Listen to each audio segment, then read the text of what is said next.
মাননীয় স্পিকার, আপনাকে ধন্যবাদ।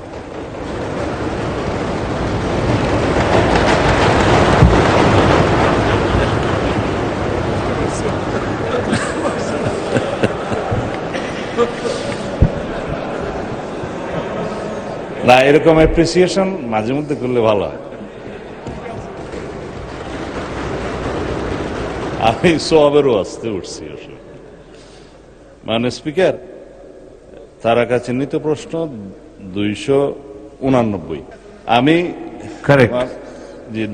মাননীয় ধর্মমন্ত্রী কাজী শাহ মোফাজ্জল হোসেন কায়কোবাদ, উনি হজে আছেন, তো সংসদ কার্যে তার বিকল্প হিসেবে জবাব দিচ্ছি।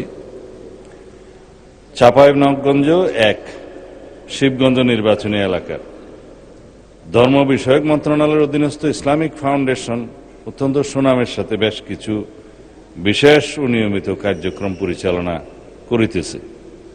উক্ত এলাকায় চলমান বিশেষ কার্যক্রমের বিবরণ নিম্নে দেওয়া হল।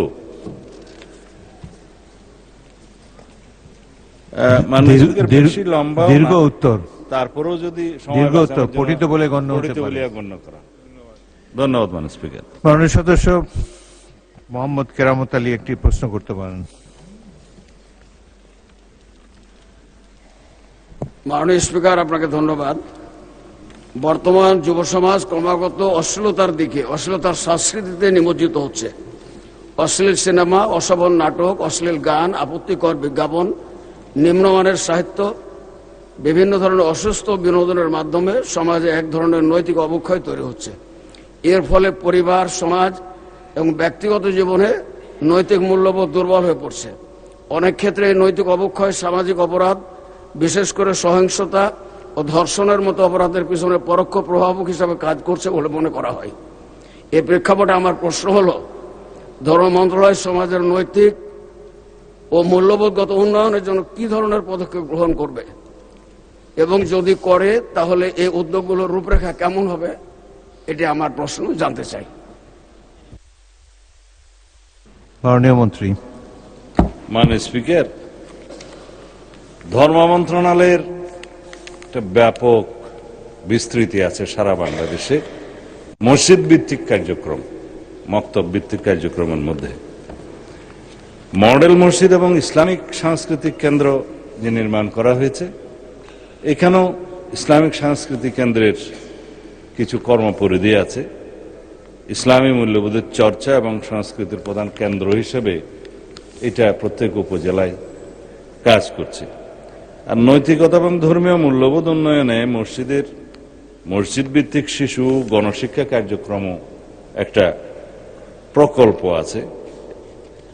আর অন্যান্য বিষয়গুলোতে যেমন ইমাম মুয়াজ্জিমদেরকে আমরা বিভিন্ন সময় রাষ্ট্রের পক্ষ থেকে উৎসাহ দিয়ে থাকি, পরামর্শ দিয়ে থাকি, সামাজিক অনাচার এবং ইসলামী মূল্যবোধে এবং বিভিন্ন ধর্মাবলম্বীদের ধর্মীয় মূল্যবোধে যাতে সমাজ পরিচালিত হয় সেই জন্য তাদের নীতি নৈতিকতা চর্চা, বচন এবং প্রিয়েচিং যেটা বলে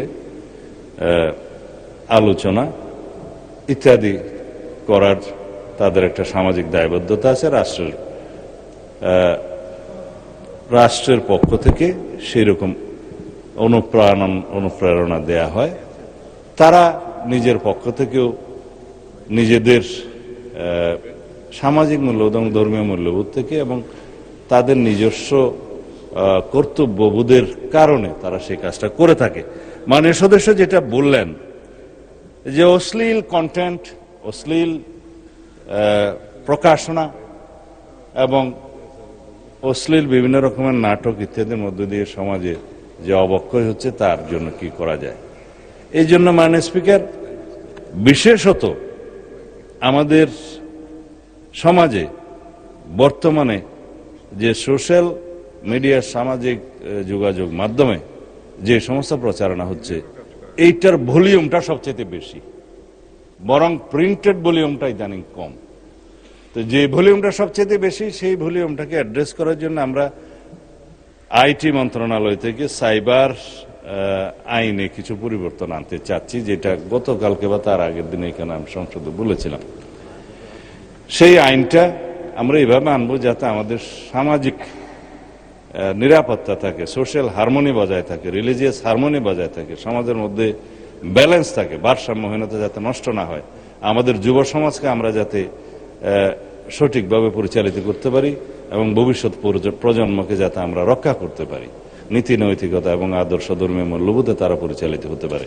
সেই জন্য আইনি সুরক্ষা হচ্ছে সেটা, কিন্তু আমাদের সবাইকে সমাজে ভূমিকা রাখতে হবে এবং আমাদের সেই দায়বদ্ধতা, সেই সামাজিক দায়বদ্ধতা এবং নৈতিকতার দায়বদ্ধতা আমাদের পালন করতে হবে। এভাবেই সম্ভব মাননীয় স্পিকার সবকিছু প্রতিরোধ করা। ধন্যবাদ। মাননীয় সদস্য ব্যারিস্টার শাকিলা ফারজানা, মহিলা আসন ৮। বিসমিল্লাহির রহমানির রহিম।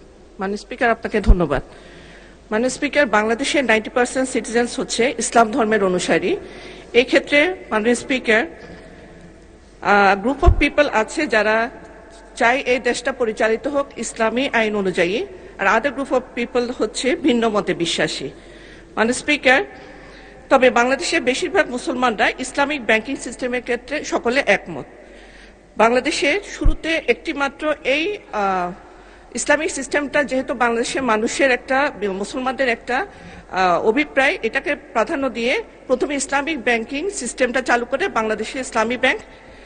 এরপরে এখন বাংলাদেশে প্রায় প্রতিটি ব্যাংকে এই Islamic banking system window open আছে। সত্যিকার অর্থে যে সিস্টেমকে আমরা ইসলামিক ব্যাংকিং সিস্টেম বলছি তা মোটেও ইসলামিক নয়। মাননীয় স্পিকার, বাংলাদেশের বিষয়ের উপর এখনো কোনো পূর্ণাঙ্গ ইসলামিক ব্যাংকিং সিস্টেম আইন নাই। এখন যে আইনগুলো দ্বারা বাংলাদেশের ইসলামিক ব্যাংকিং সিস্টেমটা প্রচলিত আছে তা হচ্ছে Bangladesh bank companies act 1991, 2009 Bangladesh bank কিছু সার্কুলার এবং গাইডলাইন দিয়েছে, সে অনুযায়ী আমাদের উচিত। মাননীয় সদস্য প্রশ্ন করুন, অনেক লম্বা হয়েছে। করছি। অধিকাংশ মানুষ যেহেতু ইসলামিক ব্যাংকিং সিস্টেমের ক্ষেত্রে একমত, সুদ দেয়া নেয়া হারামের মতবাদে বিশ্বাসী, সেই ক্ষেত্রে আমি মাননীয় ধর্মমন্ত্রীর কাছে আহ্বান করছি একটি পূর্ণাঙ্গ আইনের ব্যবস্থা করা হোক, কিছু ইসলামিক স্কলার এবং বিজ্ঞ আইনজীবীদের নিয়ে। মাননীয় মন্ত্রী। ধন্যবাদ। এটা তো আপনার মাননীয় speaker, it is more related with the finance ministry. উনি জবাব দিলে এটা সঠিকভাবে দিতে পারতেন। তারপরে যেহেতু ধর্ম মন্ত্রণালয়ের প্রশ্নের সম্পূরক প্রশ্ন হিসেবে করা হয়েছে, তো তিনি তার প্রশ্নের মধ্যেই সমাধানটা দিয়েছেন। এই বিষয়ে ধর্মীয় স্কলারদের নিয়ে একটা করা যায়, গবেষণা করা যায়, যে গবেষণার ফলের যদি কোনো সমাধান আসে এ বিষয়ে ইসলামী শরিয়া ভিত্তিক যে আর্থিক ব্যবস্থা এবং সুদবিহীন ঋণের ব্যবস্থাতে আধুনিক দুনিয়ার সাথে তাল মিলিয়ে যদি করা যায়, শুধুমাত্র বাংলাদেশের জন্য নয়, এটা ইন্টারন্যাশনাল ট্রানজ্যাকশনেরও ব্যাপার আছে, ব্যাংকিং সিস্টেমের ব্যাপার আছে, সামঞ্জস্য রেখে যদি কোনো সেরকম পদ্ধতি আবিষ্কার করা যায়, সেটা তখন দেখা যেতে পারে। মানে স্পিকার, এখন এটা এক্সপেরিমেন্ট করার জন্য নীতিগত কোনো সিদ্ধান্ত নেওয়া হলে সেটা সরকারি পর্যায়ে তখন আলোচনা করা যাবে। ধন্যবাদ মাননীয় স্পিকার। মোহাম্মদ তাজউদ্দিন খান, মেহেরপুর ১।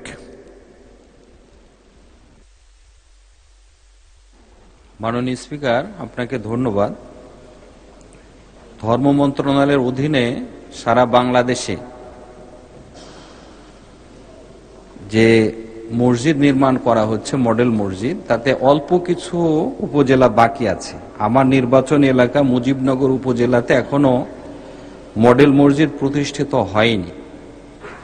জমির সমস্যা ছিল, আপাতত ওটা সমাধান করা হয়েছে। মাননীয় মন্ত্রীর কাছে প্রশ্ন, এই অর্থ বছরের ভিতরেই মুজিবনগর উপজেলার মডেল মসজিদের কাজ শুরু করা যাবে কিনা? মাননীয় মন্ত্রী, এই অর্থ বছরের মধ্যে শুরু করবেন কিনা ওনার এলাকার মসজিদ? মডেল মসজিদ ওনার এলাকায় মুজিবনগরে। মানে স্পিকার, এই মুজিবনগর উপজেলায় যদি মডেল মসজিদ নির্মাণ কোনো প্রকল্প থাকে, একটা নোটিশ যদি আলাদা দেয় তাহলে সঠিকভাবে উত্তর দেওয়া যেত। এই মুহূর্তে আমার কাছে তথ্য মজুদ নেই।